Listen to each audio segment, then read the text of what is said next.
Hola, my queen bee bakers, and welcome to the Marble Lies candy apple. So before we do our marble, we have to do a couple of things. We got to get some color. So if you want a true marble effect, like a marble granite, you're gonna need some white icing and some black. Now, what you want to do is create a gray color because we need three colors. We're gonna need white, black, and gray. Now let me get a long stick.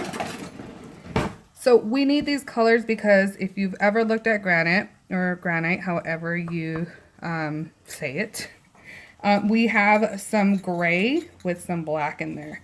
So I'm just mixing up some white icing wilton with some black gel icing color. And I want to create a gray.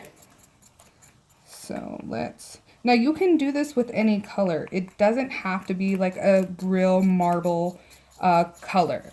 It doesn't have to be, you know, the gray and black. You could do this with pink, purple. You can get creative. But I'm just showing you the base of getting a marble.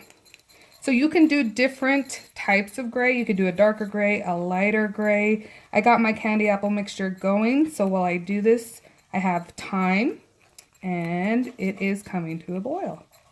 So get as many gray colors as you want. I would say no more than 3 are okay, because you're also going to add and introduce some black into there. So let me make one more gray. All right, I added some white into another cup. Now this one, I don't want it as dark as the other one. I just want to show you guys, trying to stay within view. So this one is not going to be as dark, but the little difference, the little subtle difference will make a big difference. Now, getting a true marble effect is about the swivel, and I will show you once we dip the apple. So this is a lighter gray compared to that darker gray. Now let's go ahead and see if our mixture is done. All right, so the mixture is coming to temp. I'm going to add some white because we want the base color to be white. We're not going to put actually a lot. We're just going to put half the amount of white that we would usually put for a whole white candy apple. But if you want it super white, go ahead and get it super white. Completely up to you. I'm going to turn the stove off.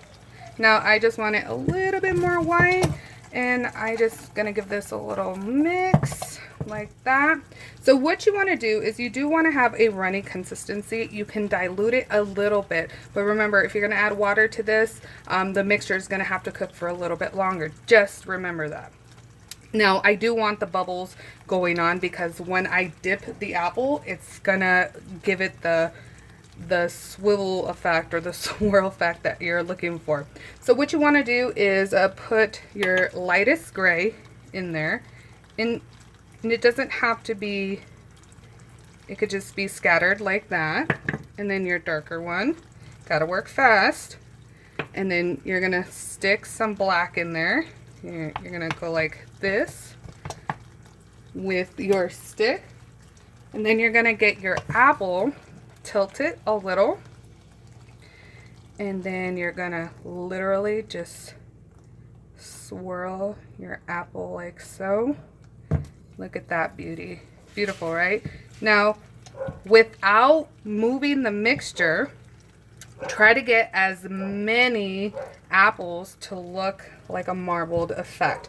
Now you are gonna have to do a swivel motion.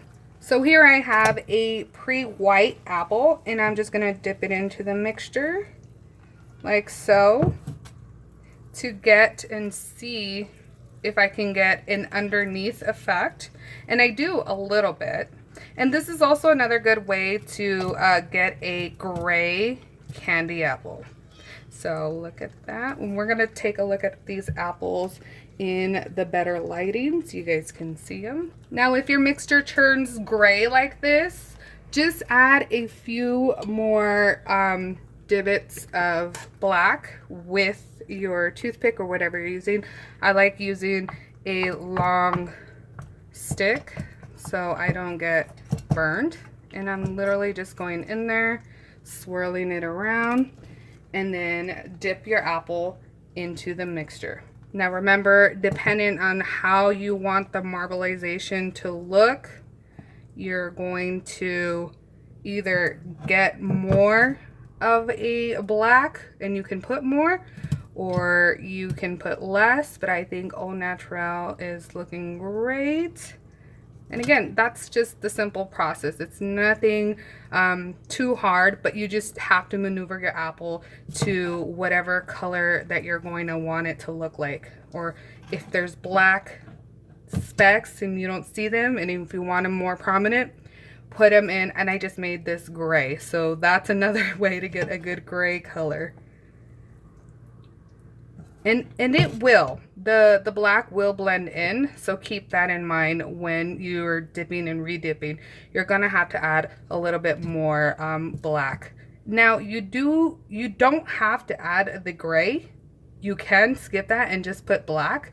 It will turn gray, but again, it just depends on what you want, and I'll show you the first apple when we're done.